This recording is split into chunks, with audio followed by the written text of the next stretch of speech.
बदलापूर शहरामध्ये आपण बघितलं नगरसेवक तुकाराम म्हात्रे जे आहेत ते सध्या कुळगाव बदलापूर नगर परिषदेमध्ये आलेले आहेत आणि त्यांच्याच अंतर्गत जे अनेक अशा विषयांवरती सध्या चर्चा करण्यात आली.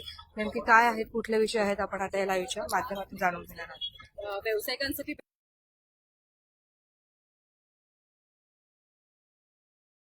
या ठिकाणी आज आम्ही नगराध्यक्ष मॅडम, उपनगराध्यक्ष मॅडम यांना भेटलो आणि त्यांना समस्त बदलापूरकरांच्या या सगळ्या व्यापाऱ्यांच्या दृष्टिकोनातून आम्ही निवेदन दिलेलं आहे की आमचं अनधिकृत बांधकामं वाचवण्यासाठी बिलकुल प्रयत्न नाही. अनधिकृत बांधकामावर कारवाई झालीच पाहिजे निश्चितपणे, परंतु आपण कोणतीही पूर्वसूचना न देता हायकोर्टाचे जसे आदेश आले त्यानुसार लगेच कारवाईला सुरुवात केली, त्याला आमचा विरोध आहे. नागरिकांचं असं म्हणणं होतं की कमीत कमी आम्हाला एक 15 दिवसाचा कालावधी मिळाला होता. आम्हाला तशा नोटिसा प्राप्त झाल्या असत्या तर आमच्या दुकानांमध्ये जे काही सामान होतं, आमचं किमती सामान होतं, कारण प्रत्येकाने कर्ज घेऊन इकडनं तिकडनं पैशाची जमवजमव करून ते वस्तू आणलेल्या आहेत विकण्यासाठी आणि त्या आज तुम्ही बघितलं की कारवाईच्या दरम्यान त्या सगळ्या वस्तूंचं प्रचंड असं नुकसान त्यांचं झालेलं आहे. त्यामुळे या ठिकाणी आम्ही निवेदनाच्या द्वारे मागणी केली की त्याचा तुम्ही वेळ द्या. जे खरोखरच अधिकृत आहेत त्यांच्यावर काही ठिकाणी असे झाले की नोटिसीमध्ये नावं नाहीत तरी सुद्धा त्यांना सुद्धा त्या बाजूचं तोडलं म्हणून तेही तोडून टाकलेले आहे. तर असं सुद्धा अन्याय काही लोकांवर झालेला आहे. तर तो तशा लोकांवर कारवाई न व्हावी म्हणून ते सुद्धा आम्ही त्यांना सांगितलेलं आहे. त्याचप्रमाणे एक लोकांना ज्यांच्या सातबाराच्या मालकी हक्काच्या जमिनी आहे आणि आपल्या मालकी हक्काच्या जमिनीवर ते इमारत उभी करू शकत नाही कारण पैसा त्यांच्याकडे नाही.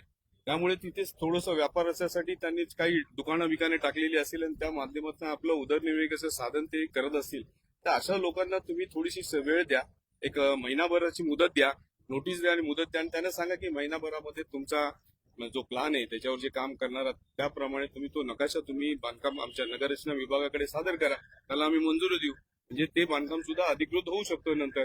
तर अशा प्रकारच्या सूचना आम्ही त्यांना केलेल्या आहेत आणि निश्चितपणे नगराध्यक्ष आणि उपनगराध्यक्ष मॅडमनी एक सकारात्मक असं त्यांनी आम्हाला मार्गदर्शन केलंय आणि आश्वासित केलेलं आहे की आपण निश्चितपणे याच्यावर काहीतरी बसून तोडगा काढू आणि निश्चितपणे आमच्या या सर्व लोकांना न्याय मिळेल, यांच्यावर कुठलीही कारवाई होणार नाही. आणि त्यांनी सांगितलं की सदरच्या कारवाईला आम्ही साधारण 8 ते 10 दिवस ही कारवाई स्थगित करतो आणि पुढे आपण एक सामूहिक चर्चा चीफ ऑफिसर यांच्याबरोबर बसून करू आणि त्यातून काय मार्ग आपल्याला निघतो त्या पद्धतीने आपण या शहरामध्ये उरलेला जे अनधिकृत बांधकाम आहेत, ज्या लिस्टेड प्रॉपर्टीज झालेल्या आहेत त्याच्यावर आपण करू.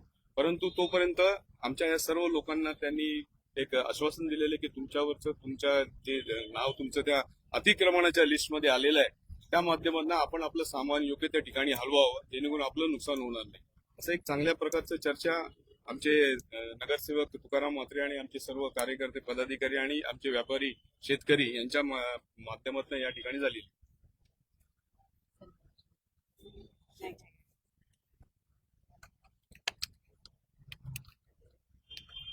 काय सांगाल, आज जी बैठक पार पडली पुण्यात चर्चा केली नगराध्यक्ष आणि उपनगराध्यक्षांसोबत, तुम्ही समाधानी आहात का?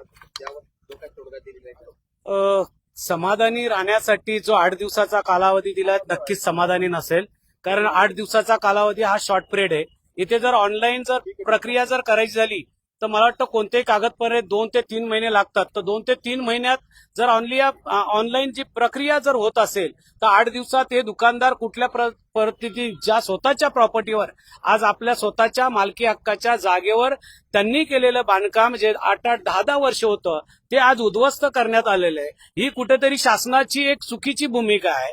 या भूमिकेला आमचं अजिबात सहमत नसेल, कारण जी शासनाने गाईडलाईन्स दिलेली आहे, ज्या अनलिगल प्रॉपर्टीजवर बांधकाम झालेलं आहे, ज्या गव्हर्नमेंटच्या लँड असतील, ज्या कुठेतरी वादग्रस्त असतील, ज्या तक्रारी असतील, त्या ठिकाणच्या जर बांधकामं जर तुम्ही तोडली असती तो गोष्ट वेगळी आहे. पण प्रत्येक बदलापूरच्या ठिकाणी जो झालेलं बांधकाम आहे त्या प्रत्येक सरसकटाला जर तुम्ही तोडणार असाल तर हा त्यांच्यावर झालेला अन्याय आहे आणि ते अन्याय आम्ही अजिबात होऊ देणार नाही. आम्ही ते अन्याय शिवसेना टाईल्सनी ते फोडून काढू. आम्ही सीओ साहेबांना निवेदन देण्यासाठी आलो, पण सीओ साहेब काही कारणास्तव थोडे बाहेर गेलेत.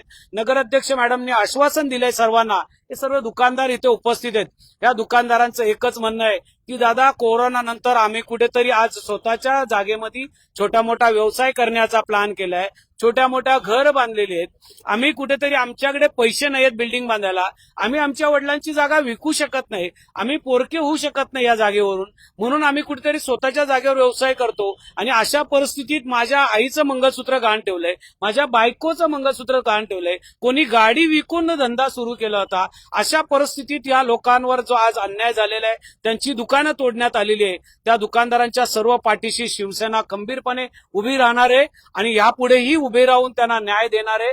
कारण न्यायाची भूमिका ही पूर्ण शहरातल्या लोकांसाठी असणार आहे. माझ्या शहरातील जवळजवळ आज 5-10 हजार मुलं बेघर होतील या कारवाईनी. जर अशी कारवाई झाली तर, या कारवाईला जर अशी कारवाई झाली तर माझ्या शहरात गुंडगिरी प्रवृत्ती वाढेल किंवा अनेक काही गोष्टी घडतील. ती मुलं बेरोजगार झाली, माझ्या भगिनी आहेत त्या बेरोजगार झाल्या, त्या कुणाच्या हाताशी जातील, ते कुणाकडे कटोरा घेऊन उभे राहतील. एक माझा सहकारी आता इथं होता दुकानदार, त्यांनी सांगितलं मला भीक मागायला कटोरा द्या, मी जाऊन उद्यापासून भीक मागतो, माझ्या मुलांना मी काय उत्तर देऊ. अशा परिस्थितीत त्यांच्या वेदना ऐकल्या, डोळ्यात अश्रू आहेत त्यांच्या. अशा लोकांना आपल्याला न्याय देणं नक्की गरजेचं आहे. आणि मला वाटतं ते न्याय देण्यासाठी, आम्ही न्याय मागण्यासाठी आज नगरपालिकेत आलेलो आहे. आणि हे न्याय हक्क आम्ही त्यांना मिळवून दिल्याशिवाय राहणार नाही.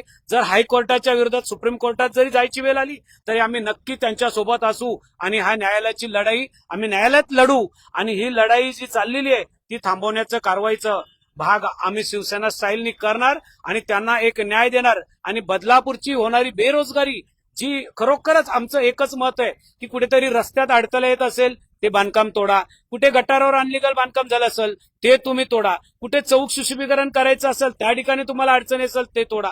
अरे तू कोणाची तक्रार नाही त्या माणसाच्या ठिकाणी तुम्ही तिकडे जाऊन डायरेक्टली जेसीबी खाली हातोडा मारताय आणि त्याला कोणतंही वेळ न देता, त्याला 1 मिनिट त्याचं सामान न काढून देता ते तुम्ही तोडल्यात. हे चुकीची कारवाई झाली, ही चुकीची कारवाई थांबवली पाहिजे.